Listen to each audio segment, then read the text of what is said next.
T-Mobile posted profit that beat analyst estimates earlier, but shares are down in the pre-market. Well, joining us for more from Morning Meeting, where we hear what key banks are looking at, is Simon Flannery, equity analyst at Morgan Stanley, who covers the telecom sector. And it was really all about the subscribers, their clients. They just met estimates. They didn't surpass it. Can we surmise that T-Mobile has hit the nadir here? So I think part of the issue with today's numbers is that the company already reported their subscriber numbers back in early January, so it sort of had a preview of that.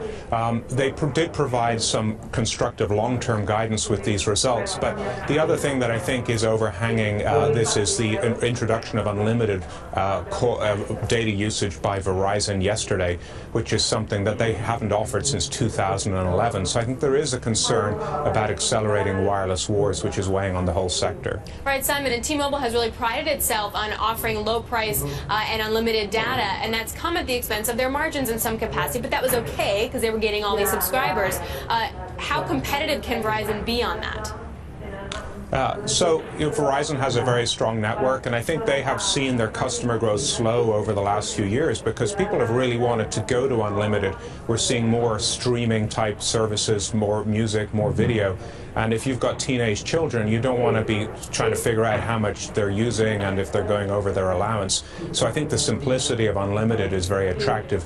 T-Mobile did respond yesterday afternoon by improving the quality of their video to high definition, improving the hotspot, and bringing out a two-line for $100 unlimited offer. So it does show how quickly they're able to respond in this marketplace. Simon, can any carrier win this price war, or does somebody have to make a move like a T-Mobile, such as AT&T did, was trying to do with Time Warner?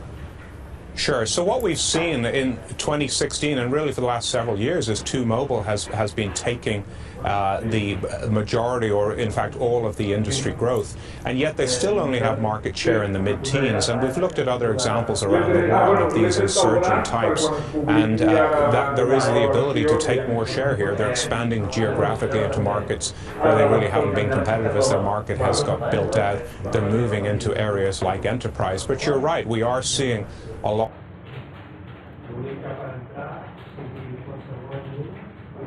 They haven't been competitive as their market has got built out.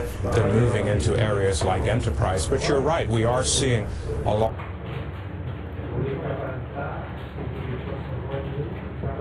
They haven't been competitive as their market has got built out. They're moving into areas like enterprise. But you're right, we are seeing a lot. Talking about what's likely to happen in the U.S. We've had the election, the stocks haven't been competitive as their market has got built out. They're moving into areas like enterprise. But you're right, we are seeing a lot. Talking about what's likely to happen in the U.S. We've had raising about 19. The stocks haven't been competitive as their market has got built out. They're moving into areas like enterprise. But you're right, we are seeing. We're highlighting how T-Mobile has a lot of potential options on a standalone basis. You know, they're forecasting they can grow operating free cash flow in the 15 to 18% range over the next 3 years, but they also have a lot of strategic optionality as well. That led us to raise our target price from $64 to $72 on a 12-month basis. All right, Simon, thanks very much. Simon Flannery of Morgan Stanley, overweight on T-Mobile, $72 price target. Good to see you. Well, the opening bell is up next on Bloomberg Daybreak, just 4 minutes away. Here's where we stack up relative softness at the margin with U.S. equity futures as the S&P closed 3 record closing highs. A little bit of softness over in Europe. FTSE relatively flat overall. It's a weaker dollar as we await Janet Yellen speaking in just half an hour time as she testifies to the Senate Banking Committee. This is Bloomberg. Bloomberg's morning.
This is Bloomberg Daybreak. I'm Alex Steele. We're 30 seconds until the opening bell here in New York. Here's where we stack up. You got futures a little bit softer as you wound up having the S&P and the Dow closing at 3 record highs yesterday. NASDAQ closed at 5 straight record highs. NASDAQ futures also seeing a little bit of softness there at the margin.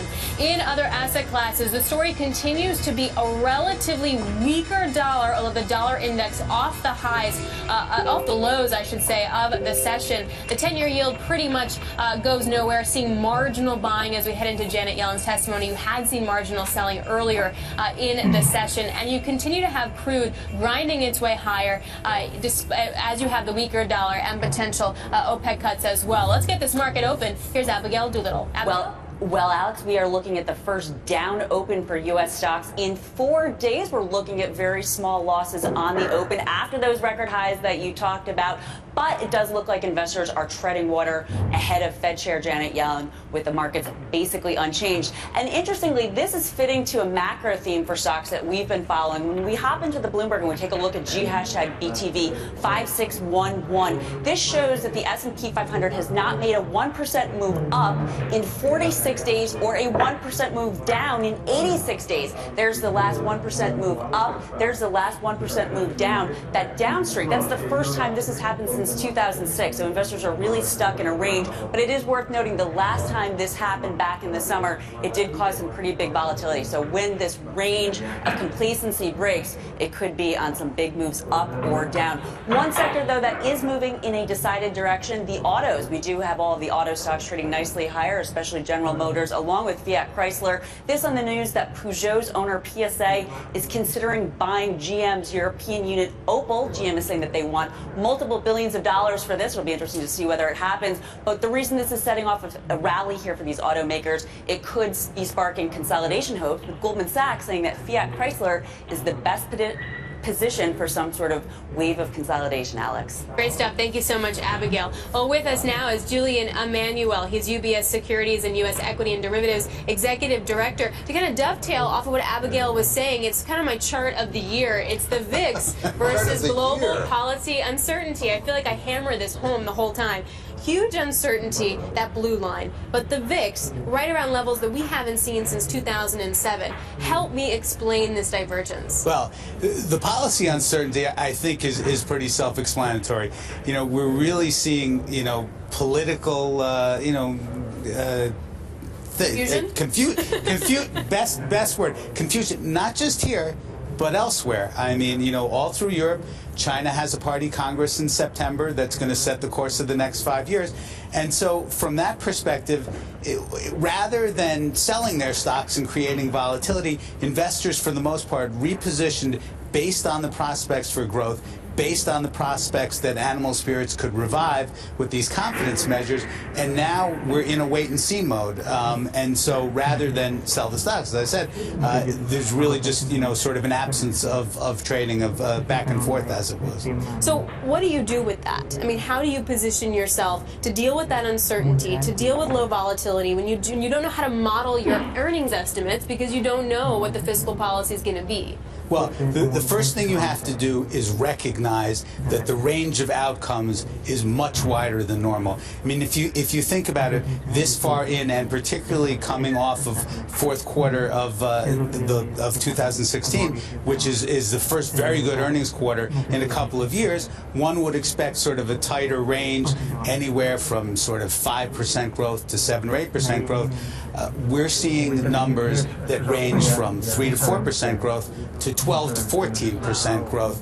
And so from that perspective, in terms of thinking about stocks and sectors, we want to stay with the places that don't necessarily need tax policy to kick in to a great degree in 2017. Financials are going to continue to benefit from the fact that the Fed is likely to hike this year, and that's going to support the long end of the curve as well. Plus, there's an emphasis on less regulation in financials. But at the same time, both healthcare and technology, which lagged very dramatically during the reflation rally between November and year-end, have started to work again, primarily because, as complicated as tax policy is, they're going to be benefits of repatriation, and they have all the offshore cash. What I love, David, is in the earnings calls, 51% of executives were optimistic. That's like a record. That's never happened before. An unbelievable sort of animal spirits in the boardroom, if you will. It's probably pent up. They've been waiting to be optimistic because they're seizing at the opportunity. But my question is, when you position yourself in a portfolio and you have this kind of policy uncertainty, do you, on the one hand, go to the extremes, say, let's go more into the most conservative and the most risky, or do you go to the middle and say, let's try to take risk off, but also let's not try to be too conservative? You need to stay invested in the markets, but realize that in all likelihood, because volatility is so low, and expectations are so high, that there is likely to be 1, maybe 2 or 3 points during the year, like we've seen over the last several years, where the markets have sort of a fear factor, temporary 5%, 10% saw off, something like that. But you do need to be invested, and this late in the game, 8 years in, we're looking for where valuations are reasonable. And again, financials, healthcare, and technology, despite the fact financials have rallied as much as they have in the last 3 months, are still relatively undervalued versus the index. So at that point, are you ready to come in fast when you see reasonable valuations and there is a dip, what you think of as a temporary dip in the marketplace? Yes. If you look at the last several years, you have to be pretty quick. It's sort of what we like to say is planting the trade and trading the plan. Rather than hedging on the way down, you want to think about where your targets are, have your names and your sectors lined up so you can really take the emotion out of buying the dip, which has worked every time for the last 8 years. But talk about valuation. I mean, valuation dispersion. I mean, if you don't get the reforms or you do get more protectionist trade measures, for example, that's going to wind up really pounding your PE. I've heard estimates we could see 1,800 on the S&P. On the flip side, you got Binky Chada saying nothing of President Trump is priced in. I see 2,600. So, like, look at the valuation. That's a huge dispersion. Well, and it goes back to the whole thesis that the range of outcomes. The one thing that I think a lot of people have said is that Donald Trump is not an 11 VIX president, despite the fact that the VIX is at 11. But as you go later into the year, the markets will eventually move based on the perception of where policy is going to drive the economy and earnings. And for us, look, if you start a trade war of some sort based on tax policies, you could compress the